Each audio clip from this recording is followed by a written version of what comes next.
All right, welcome back to another Realtor Spotlight. Again, I'm Aaron Melby with Edge Home Finance, and today I am super excited to have an old friend, Lana Dahlgren, here with me. I've known Lana for many years now, back to our restaurant days.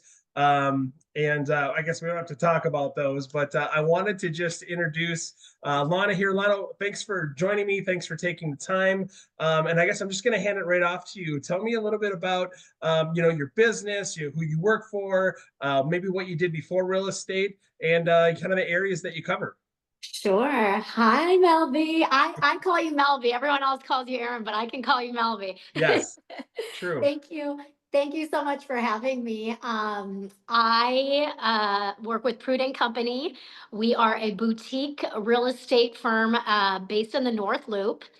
And what makes us unique and my business unique is I'm a one-stop shop. So I handle luxury rentals, I handle sales, management, all of that. So when I started in 2019, I had come from the leasing world. I had leased up a building called the Lakes Residences, which was the first kind of luxury building that was for rent in Minneapolis. And, average rents were anywhere from 3 grand to 15 grand a month. And in the Minneapolis market, that was unheard of. And working there for 2, 3 years, I believe, I established some really great relationships with the residents, and it kind of helped me build my book of business.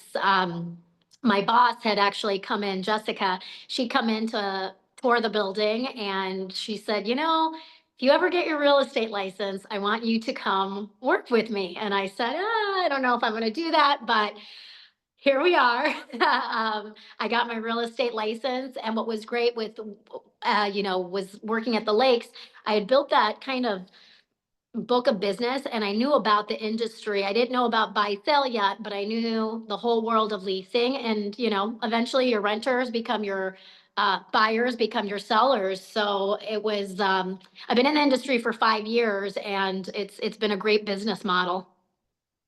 Yeah, so you mentioned that, kind of the higher end, I think that, and maybe that associates with me, maybe with some certain brokerages that label themselves as luxury or high end.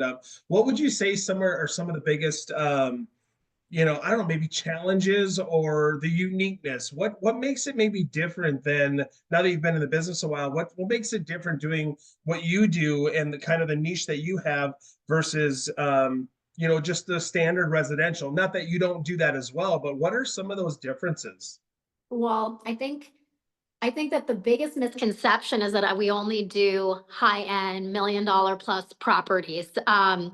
I always, I've done transactions anywhere from 100,000 to 7.5 million. So I do them all, and I try to really give everybody that A plus experience, whether you have $100,000 transaction or 7.5 million. I really give my clients that experience, like you are doing. Everything is luxury, right? And that's what I think sets me apart from the rest. But there's definitely, it's the responsiveness, it's the marketing, it's the knowledge, the CMAs, the overall experience, where it makes it very stress-free for my clients. And I really try to do that for everyone, whether it's my rental clients or my $7.5 million buyers. Yeah.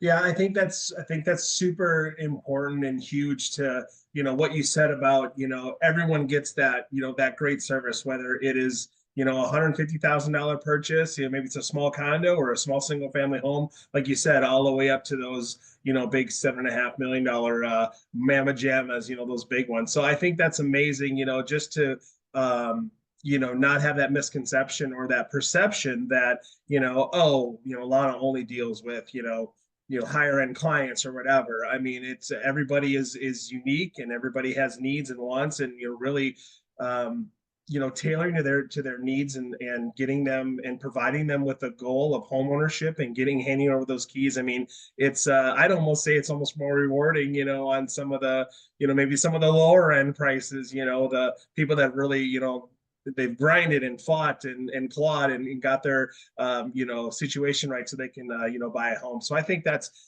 super awesome.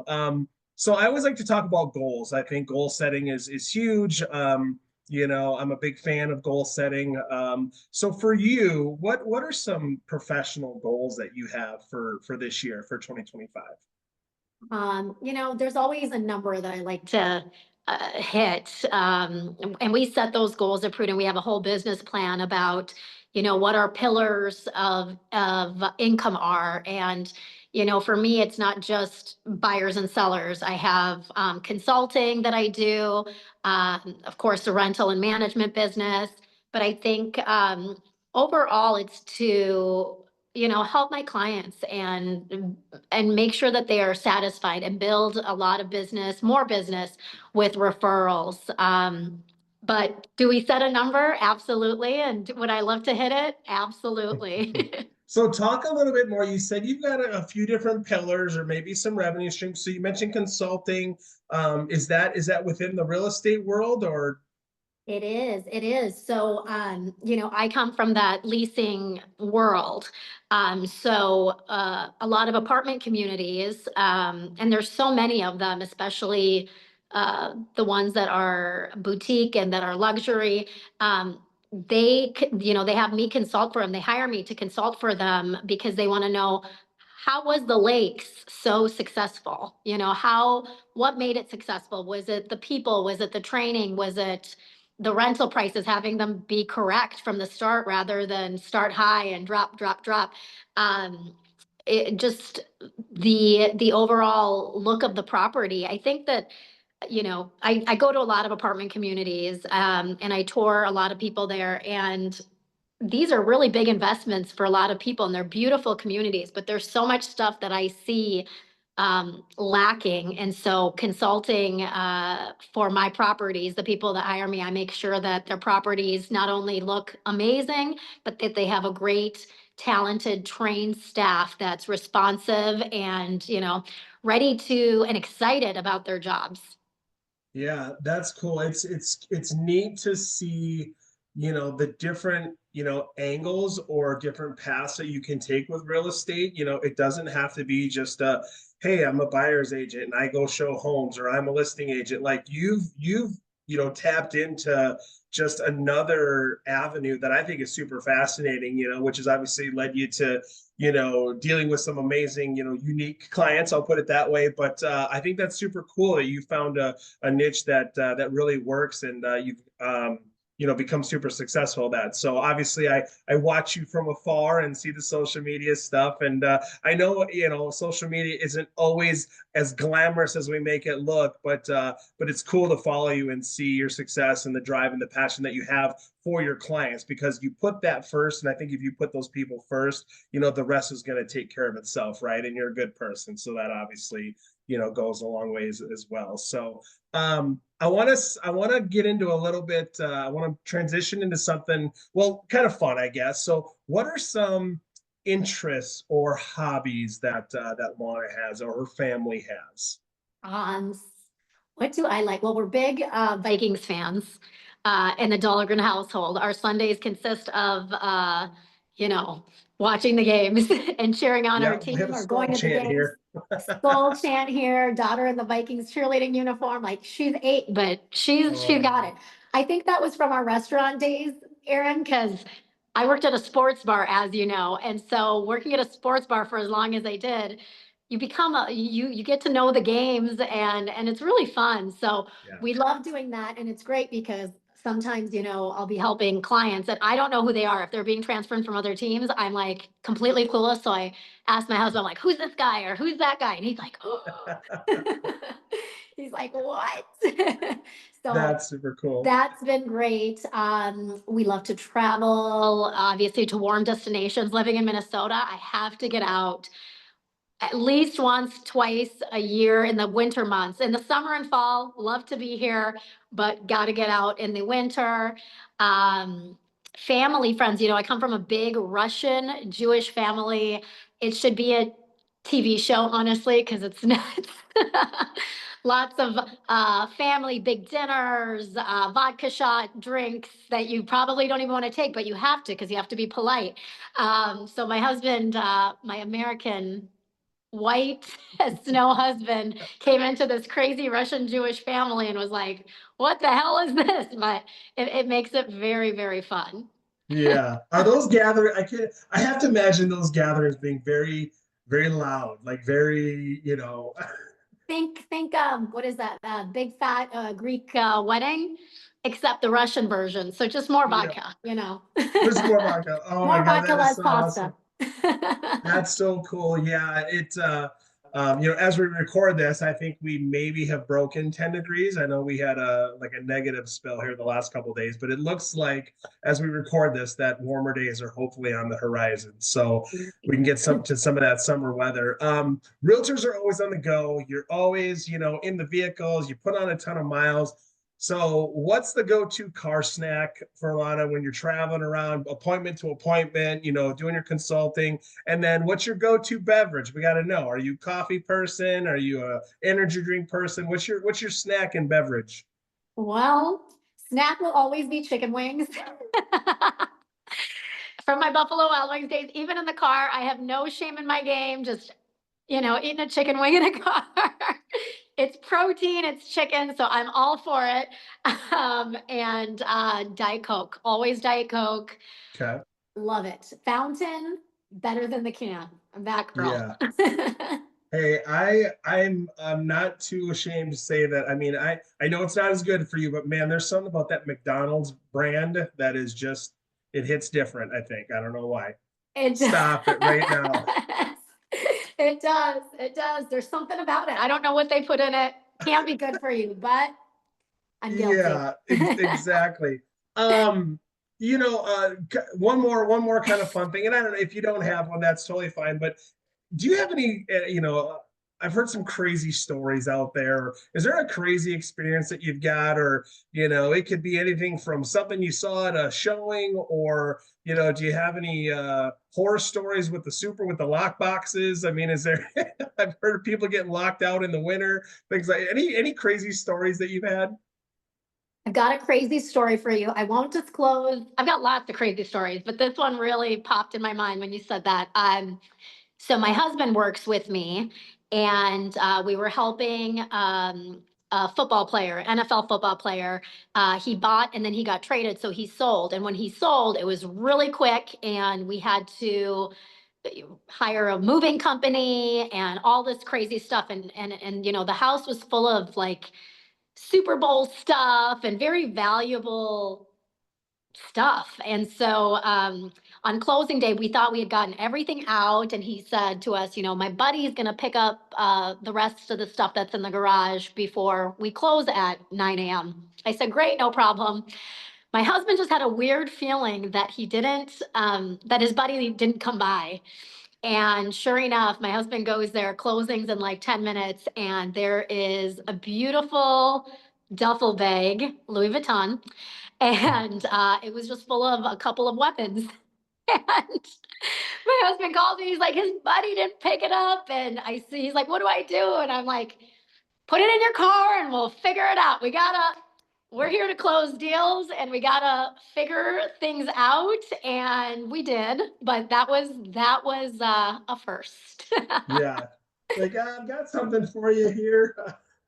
We found the person that it belongs to, and all was transferred legally and safely, and everyone was happy. All was good. Awesome. It was No, good.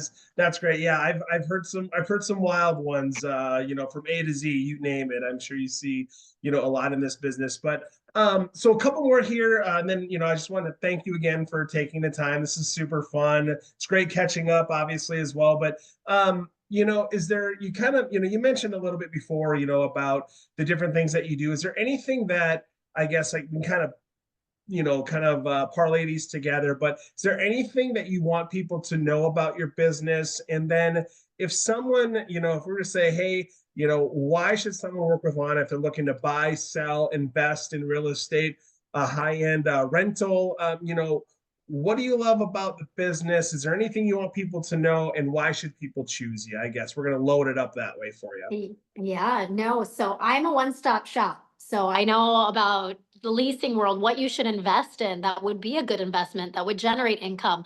What part of the neighborhood is good and will rent if you choose to purchase an investment property, and what won't. I see so many people come in blind, and they kind of come here from out of town. They want to buy an investment property, and they buy something that's they could have bought something so much better, and usually when they reach out to me, it's because they bought with someone else that didn't know the neighborhood, the area, um, the condo world, the house world. So I think with me, it's great because it's a one-stop shop. I can tell you if it's got great resale. I'm really an expert in not only Minneapolis, but also, the Excelsior area, Wayzata, Orono, Edina. I don't take on listings that I don't know about the neighborhood, which, it could be a really, really expensive listing, but if I don't feel like I am knowledgeable in that neighborhood, I won't take it on. I stick to what I know that I'm good at. Yeah, yeah, I think that's great. And and not only that, you're just, the upfront, the honesty, obviously I'm sure, you have a great network of people. So in those areas, maybe down here in Lakeville, you're, not as familiar, but I'm sure you have resources all over the metro, right? That you can refer people to, so that way they're well taken care of, right? Absolutely. Not only in the metro, but we have a great network of realtors outside of the network. So sometimes when my clients get transferred to different cities, I have a realtor ready to go, someone that I know is good, knowledgeable, and that will take as good care of them as if I was there. So I love having that great group of people all around me. Yeah, I love having having those resources, being the one-stop shop. It sounds like you have a lot of concierge service, kind of built into your business model as well, which I think is great because like you said, I'm sure there's certain clients that you have. They're like, "Want to just take care of it and help me out and make it work for me. Tell me when I have to show up to sign some papers." Yes, absolutely. We give it a A+ experience, whether you're buying that $150,000 condo or buying that $10 million house. You're gonna get the same experience with me throughout.